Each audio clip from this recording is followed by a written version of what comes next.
Prabhupada Jaya, Prabhupada Jaya, Prabhupada.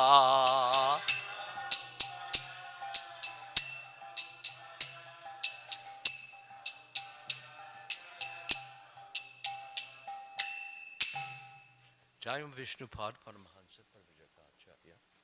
Astra Sata Sri Sri Mad, His Divine Grace, A.C. Bhaktivedanta Swami Srila Prabhupada Ki, ISKCON Founder Acharya Srila Jayam Vishnupad Paramahansa Parvajakacharya. Astra Sata Sri Sri Mad, His Divine Grace, Srila Bhakti Siddhanta Saraswati Goswami Maharaj Ki Jai. Anantakoti Vaishnava Vrindi Ki Jai. All glories to the assembled devotees. All glories to the assembled devotees. All glories to the assembled devotees. And all glories to Sri Sri Guru and Gauranga Srila Prabhupada.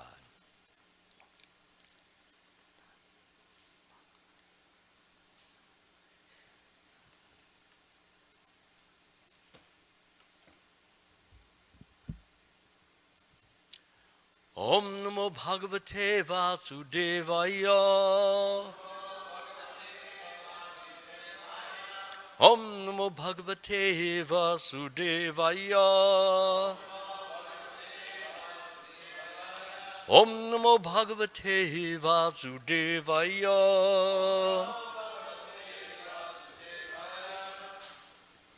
Reading from the Srimad Bhagavatam. That is the second canto, chapter 1, and text number 15 for today.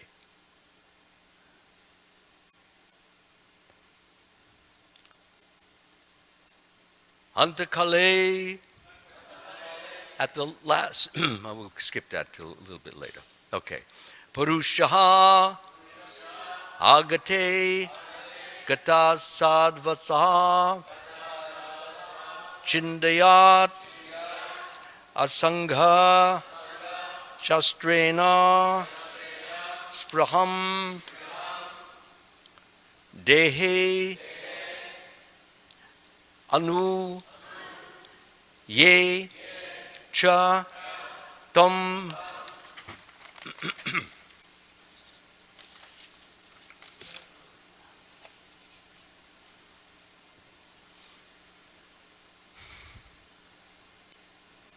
Andakale tu purusha agate gata sadvasaha chindayara sangha shastrena sparam dehe nuye chatam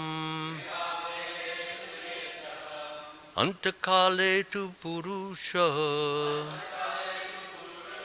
agate gata sadvasaha Shendayara sangha shastrena Svaram dehe nuye chatam Antakale tu purusha agate gata sadvasaha Shendiyada sangha shastrena Sparham dehe nuye chatam. Please chant.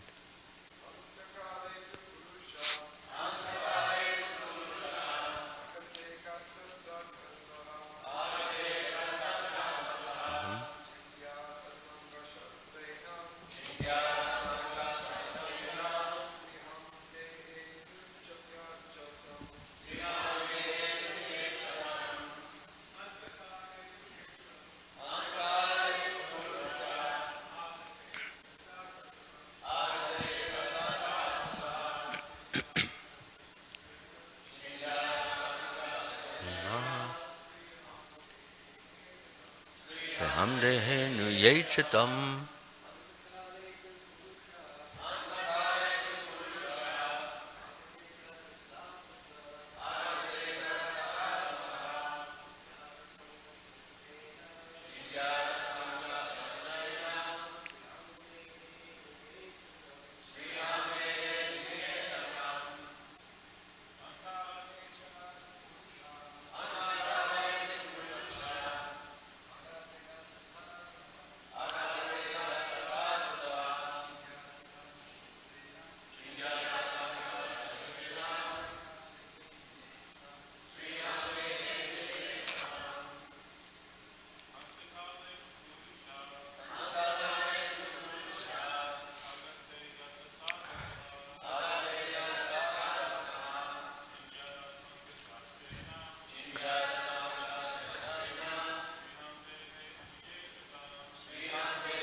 Ladies, please. Adhikayatu Purusha.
Anyone else on either side?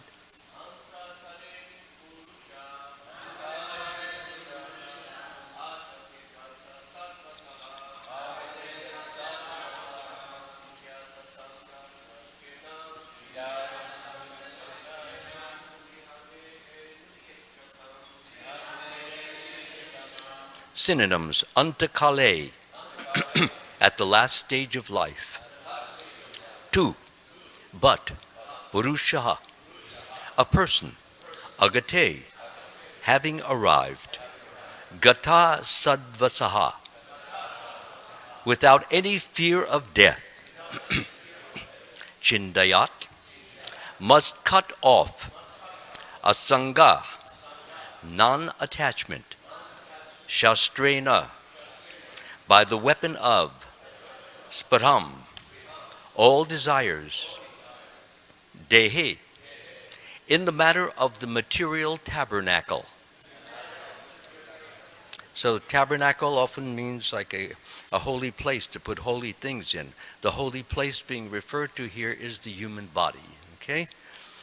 Sometimes it is referred to as a temple in which the Lord dwells. Anu, pertaining. Yea, that. Cha, also. Tum, them. Translation and purport by His Divine Grace, Srila Prabhupada Ki. At the last stage of one's life, one should be bold enough not to be afraid of death, but one must cut off all attachment to the material body and everything pertaining to it and all desires thereof. Please repeat. At the last stage of one's life, one should be bold enough not to be afraid of death, but one must cut off all attachment to the material body and everything pertaining to it, and all desires thereof. Purport.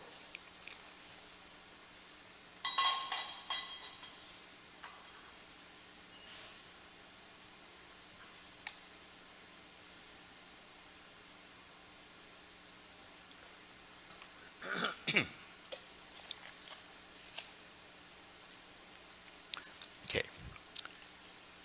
The foolishness of gross materialism is that people think of making a permanent settlement in this world, although it is a settled fact that one has to give up everything here that has been created by valuable human energy.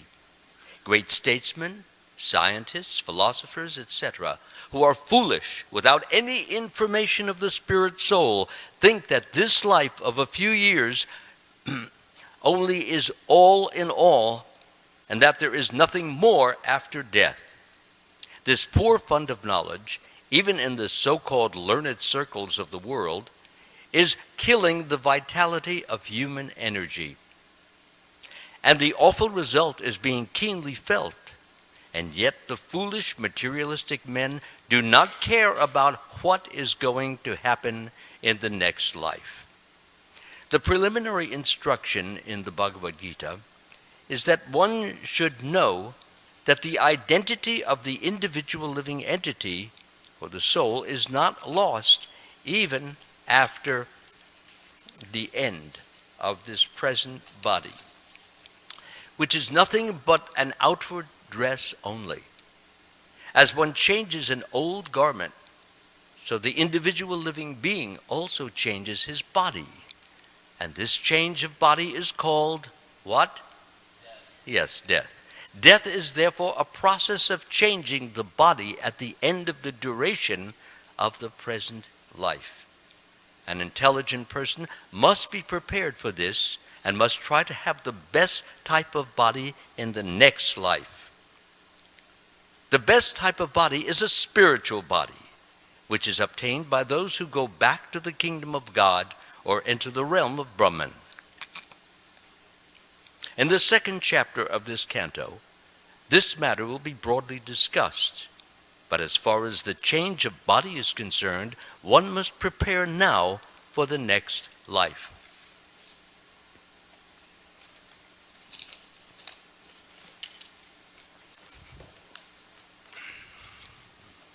Foolish people attach more importance to the present temporary life, and thus the foolish leaders make appeals to the body and the bodily relations. The bodily relations extend not only to this body, but also to the family members, wife, children, society, country, and so many other things which end at the end of life. After death, one forgets everything about the present bodily relations. We have a little experience of this at night when we go to sleep. While sleeping, we forget everything about this body and bodily relations. Although this forgetfulness is a temporary situation for only a few hours, death is nothing but sleeping for a few months in order to develop another term of bodily engagement.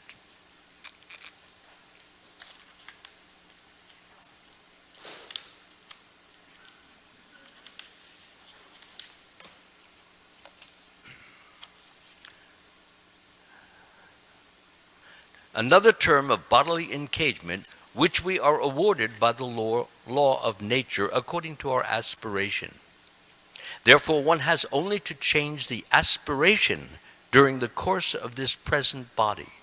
And for this, there is need of training in the current duration of human life. This training can be begun at any stage of life, or even a few seconds before death. But the usual procedure is for one to get the training from very early life, from the stage of brahmacharya, and gradually progress to the grihastha, vanaprastha, and sannyas orders of life. Whenever I see a little Abai, I see how gifted, how blessed he is to have. He's playing the drum in the kirtans, you see, and he's learning the language so well. So when you learn this at an early age, you see, it's very beneficial because you have knowledge which most people in the world do not have. Their knowledge is primarily material. The eyes, the ears, the nose, the tongue, the body, the things the body can do. But there's very little knowledge of who we really are. So a child at 5 years old is learning that he is the spirit soul, gives him a great advantage in his daily life, and a great advantage in maintaining a peaceful life, and a joyful life, and a fulfilling life, because he is actually on the right path.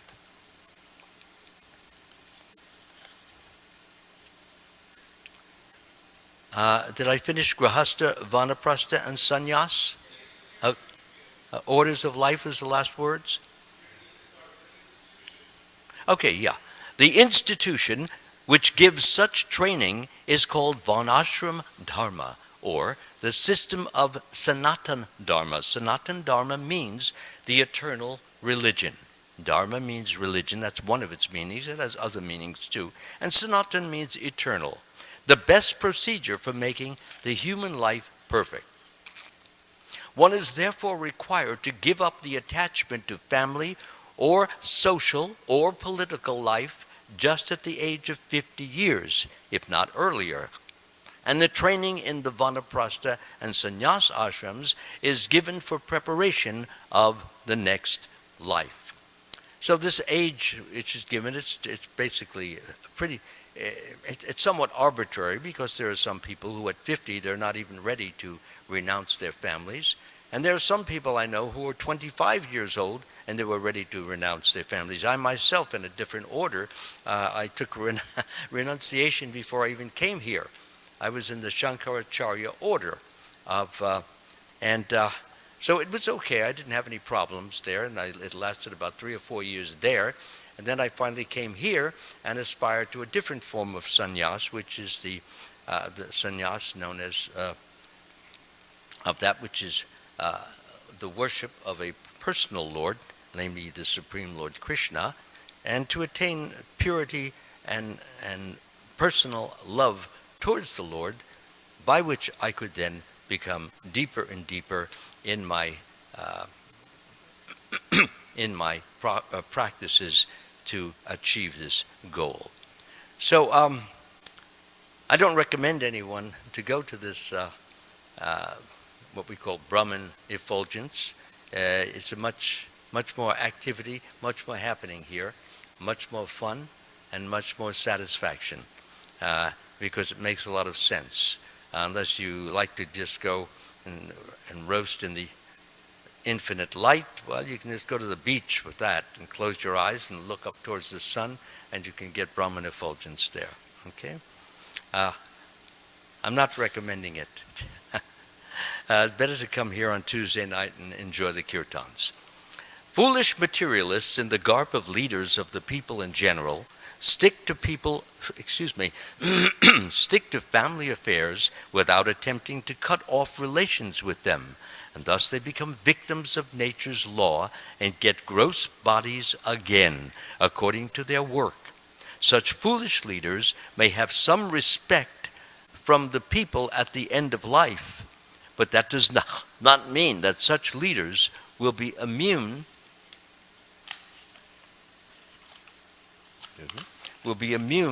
to the natural laws under which everyone is tightly bound by the hands and feet. Those are the material laws. The best thing in karma and guna and all of these things, the best thing is therefore that everyone voluntarily give up family relations by transferring the attachment from family, society, country, and everything thereof to the devotional service of the Lord. So it is not saying that we should not have a family, but a time comes when we have to join the eternal family, the divine family, the family of which we are part and parcel, and which we are often illusioned to. Illusion in the sense that we continue to think that we are the physical bodies, we are the physical body, that we are our emotions, and we don't know really who we are. But from 50 on, when a person, a male, is married, he has some children, ideally some male children, or male and female, then he's ready to start to leave his home and let his children take care of the family. He's not necessary, but it is not an abrupt change. It is a very gradual change. Gradual in the sense that there are 4 stages of renunciation. One is the, if I remember it, Bahudak. Correct me if I'm wrong. The Bahudak, Kurichak's first. Okay, Kurichak is first. And in that stage, a person generally lives slightly away from his home and can come back at night in the evening and has dinner with them. It's not an abrupt change. But as time goes on, and as the person who is living apart from the family, he begins to want more distance, and he wants less of the family. So then the next stage will be Bahudak, and that stage a person will hardly visit his past family. If he visits the family once or twice a year, that is saying a lot. There's no need anymore. His new family is the spiritual family. Who is that spiritual family? Well, we have Srimati Radharani, we have Krishna, we have all the associates of Krishna. So he wants to focus upon that. He wants to become deep in that. He wants to become fulfilled in that. So that takes a lot of time, and it takes a certain amount of solitude, and it also takes a certain amount of associating with devotees who know more than he knows about this, so that there can be a smooth transition from somewhat impure, like if your hand is full of mud. Okay, so you take the hand and you put it in the warm water and swish it around a bit, the mud somewhat begins to come off. So the mud of material life also has to be removed. And the mud of material life is removed when a person, as I just said, associates with persons who do not have that mud on them anymore. They've taken it off through the shower or the bath of reading the scriptures, through the shower and bath of chanting Hare Krishna, through the shower and bath of regular worship. So he has different practices now. Or if he had some of those practices before in his family life, he increases them, he multiplies them. And so therefore what happens is that the purification goes on at a much greater, faster, intense rate than it was going on even when he was living in the householder ashram. Because in the householder ashram you have many things you have to accomplish, many obligations. For example, you have children, you have to look after them. You have to look after their food, their clothing, you have to look after their schooling, you have to look after their understanding, so many different things. They get ill. So these are obligations and responsibilities which help a person, of course, to become fulfilled in his household life. You can't just walk away, and I have seen persons, and it was actually very unfortunate, that persons actually walked away from their household life thinking that all I have to do is just go to the forest because actually I don't have to stay with my wife. I know she's not really my wife. I know that I'm not the body. And they come up with this nice, beautiful pat type of design of what life should be, and they leave for 3, 4, 5 years, and then sometimes they realize they can't handle it, they can't deal with it. And so what happens is that they come back, and it's a bit shameful, it's a bit embarrassing to come back, but nonetheless, what are they going to do? The person realizes that he does need a wife, and he likes his children, all of these things. In other words, it was a premature departure. In fact, I talked about that in regard, I think it was yesterday, in regard to your class, your question. And those are things that have to be considered. And actually, under a spiritual master who knows what should be done, generally will not let a person take the position of, I just give up my responsibilities, give up my obligations, who cares about the kids, let the wife get welfare. This is not proper.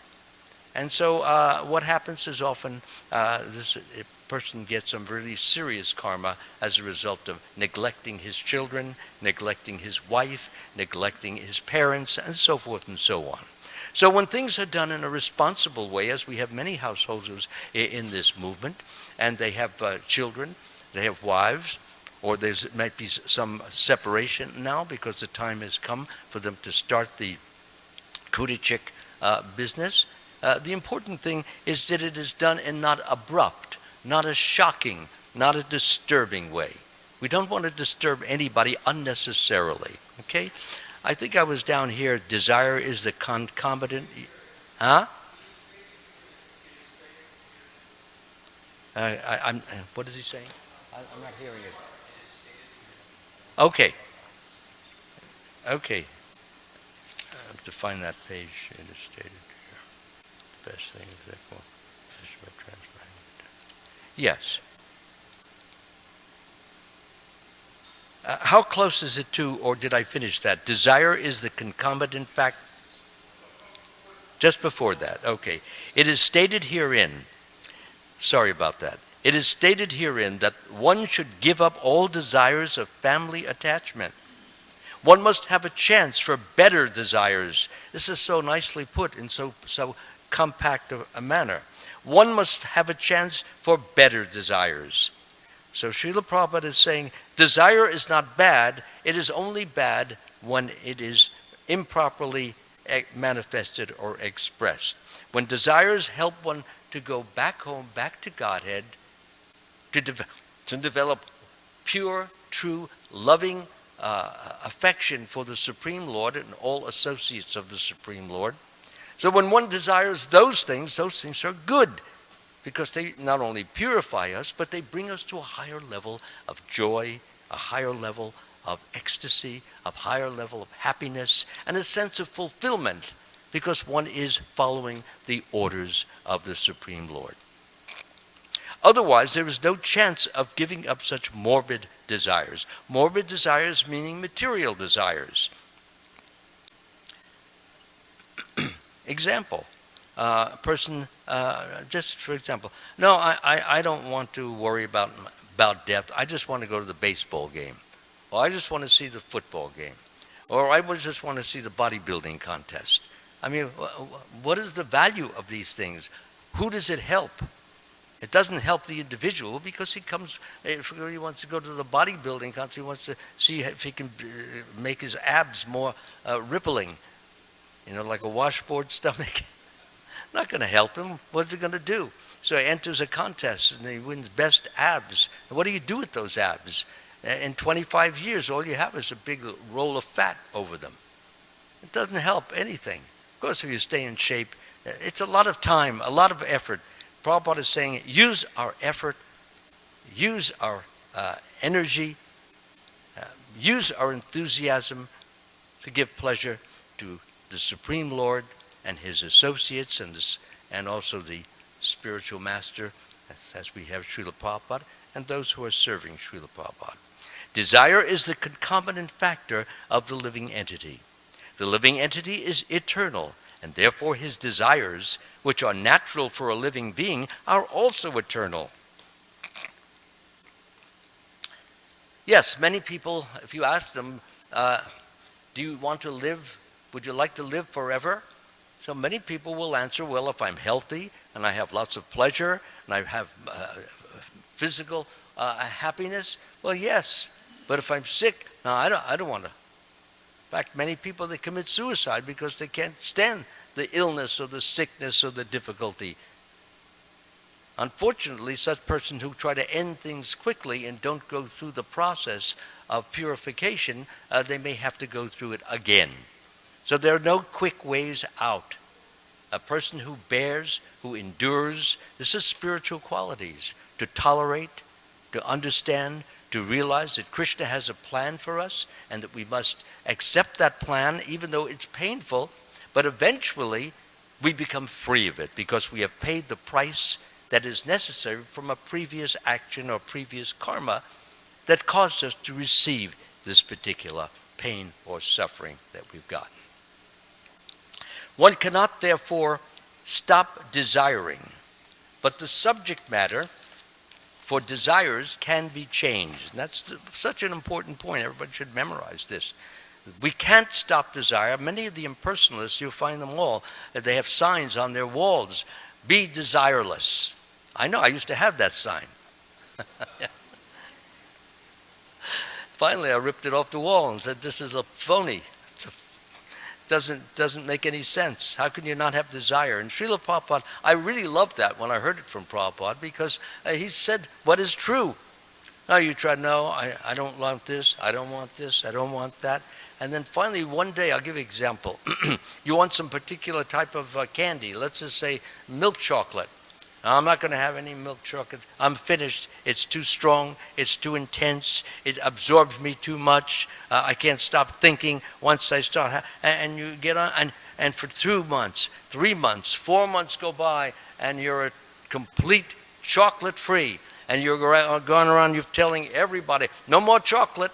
No more Hershey bar, no more Nestle bar, no more Twinkies, no more any of this kind of stuff. I'm free, free, free, free. And then one day, you're having a bad day at the office or a bad day at school, and you feel terrible. You feel depressed. You got bad grades, and the girl whom you were talking to, she snaps at you and tells you, don't talk to me anymore. And you got one thing going after another, and you feel terrible. And then you begin thinking, oh, that candy, that chocolate, it used to taste so good. Should I should I not? Should I? Should I not? Oh, one little piece isn't going to hurt. No one's going to see me anyway because I'm going to eat it in a secret place. So he goes to his secret place and eats his candy, and he says, yeah, that was good, but that's the last time until tomorrow. And tomorrow, and tomorrow, like Shakespeare says, tomorrow and tomorrow and tomorrow creeps into this petty pace from day to day, to the last syllable of recorded time. And all our yesterdays have lighted fools the way to dusty death. Out, out, brief candle, life is but a walking shadow. I didn't memorize that for this class. This was memorized 70 years ago, by the way. I don't know how it's coming up. Life is but a walking shadow, a poor player that frets his hour upon the stage and then is heard no more, which is what this whole talk is about. It's about death. And so as the poet says, out, out, brief candle, go out. I don't need this life. Life is but a walking shadow. It's not real. It's false. It's unbelievable. It can't do anything fulfilling to any of us. So, coming back again, a living being is meant for, now here it is, so much important. Yeah. So one must develop the desire for returning home, back to Godhead. And automatically the desires for material gain, material honor, and material popularity will diminish. Many people think, if I'm popular, that's happiness. If I gain a lot of money, that's happiness. If I have fame, that's happiness. If I have influence, that's happiness. None of this is happiness. Happiness is that which stays with us and continues to grow and develop and expand, and it comes from the Supreme Lord. When He is pleased with our loving service, He lets us know it. He lets us know it. He is in the heart right next to the soul. And He injects the soul with His own love. When Krishna injects the soul with love, we feel very happy. Not only in the heart, but throughout the entire body. And we want to do things for people. We want to do creative things. We want to do loving things. We want to do kind things. This sense of kindness comes with the territory of being a loving devotee of Krishna. Krishna is the supreme kind. He's feeding us. He's clothing us. He's sheltering us. He gives us health. He gives us strength. He gives us guidance. He gives us I could go on and on and on. Krishna is the supreme giver, the supreme kindness. And we can benefit by trying to at least emulate this to some degree, because when we give kindness to others without any thought or expectation or demand of any return, but do it simply because it's good to do it. Krishna said, do it for me. Whatever you do, whatever you eat, whatever you offer or give away, do it as an austerity from whatever you do, whatever you eat, whatever you offer or give away, and whatever austerities you perform, please do it for me. In this way, you'll be freed from the bondage to work and its auspicious and inauspicious results. With your mind fixed on me in this principle of renunciation, give, you will be liberated. And you will come to me. So Krishna is saying, just give everything to me. And if you give everything to me, I will not just take it, but I will give you something back so much more precious, so much more worthy, so much more enjoyable, something that you can take with you forever, not something that will dry up just at the first wind that comes and evaporates it. So here. And automatically the desires for material gain, material honor, and material popularity, I know I read that, but I want to read it again, will diminish in proportion to the development of devotional service. So Srila Prabhupada is saying here, the more we develop our devotional service, which means not merely doing it mechanically, automatically, indifferently, thoughtlessly, but doing with love in our heart, with the pleasure of knowing that Krishna is giving me the guidance. He's giving me the opportunity. He's giving me the chance to express my love to Him. And through that expression of love, He will reciprocate with me, and I will become more and more filled with that divine love, so that that love makes us feel happy and fulfilled and satisfied. And the feelings of depression and hostility and arrogance and agitation and condescension, all those feelings will disappear from our life. Because we have, as Prabhupada says, we will replace those bad feelings with good feelings. They will diminish in proportion to the development of devotional service. A living being is meant for service activities. Service is an opportunity. It is not a drudge. Sometimes I see, Savasa, somebody says, could you please take that up? Oh, okay, get somebody else to do that. It's an opportunity. And I mean, if you have no energy left, you've been working for 23 hours, well, then I could understand a response like that. But if you're still a fairly young person, anywhere from 20 to 50, 25 to 50, when we get the opportunity to do some service, it not only wakes us up, it not only makes us enthusiastic, it not only makes us eager, and it not only makes us better at what we're doing because we're doing it. Not only this, but it brings us closer to Krishna and Srila Prabhupada. And when they come closer to us, we make faster and faster advancement. So a living being is meant for service activities, and his desires are centered around such a service attitude. This is so wonderful, really. This purport is just marvelous. Again, I'll read this. A living being is meant for service activities, not for lazying around, not for lying on the beach, or going on a raft and just floating out to sea. That's not what we're meant for. We're meant to lovingly, kindly, deeply serve Krishna, please Krishna. Krishna, by the way, he's all bliss already. He doesn't need our help. But he loves to see us serve him because he loves to see the love that we're manifesting to him. He loves it because he knows it's good for us. And because he knows it's good for us, he makes us know how good it is for us by injecting us by his own bliss and bringing us in a greater, most wonderful, close feeling to the Lord. One no longer feels lonely. One no longer feels isolated. One no longer feels alone.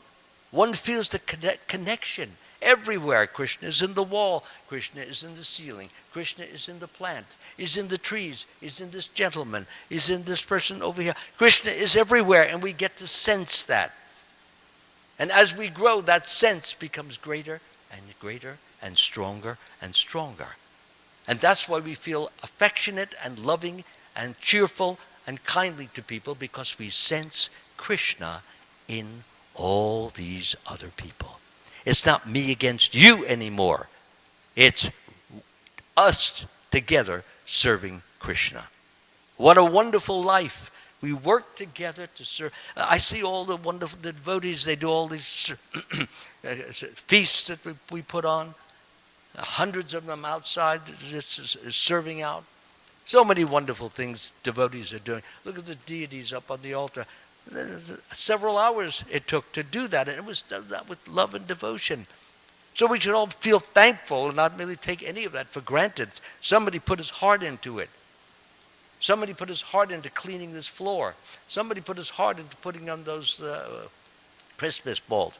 Everything has feeling as a result of a devotee putting his heart into it. And if we respect each other from that point of view, there will be no arguments. There will just be discussions of a very friendly and cheerful and loving nature. I'll just end this now.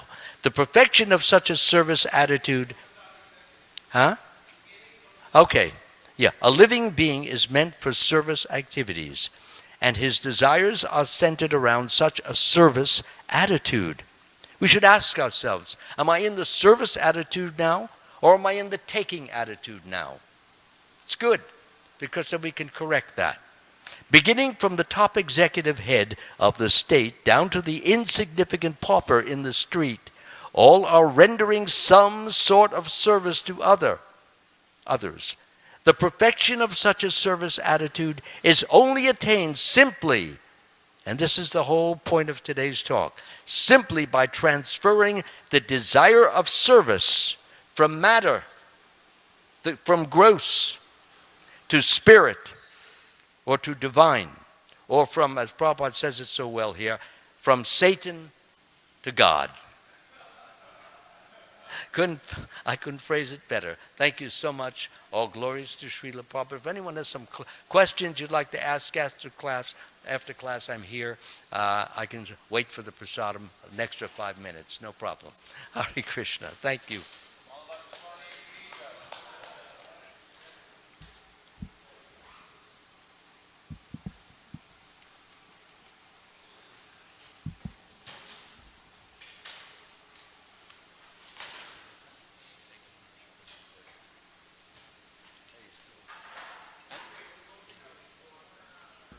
Yes. Yeah.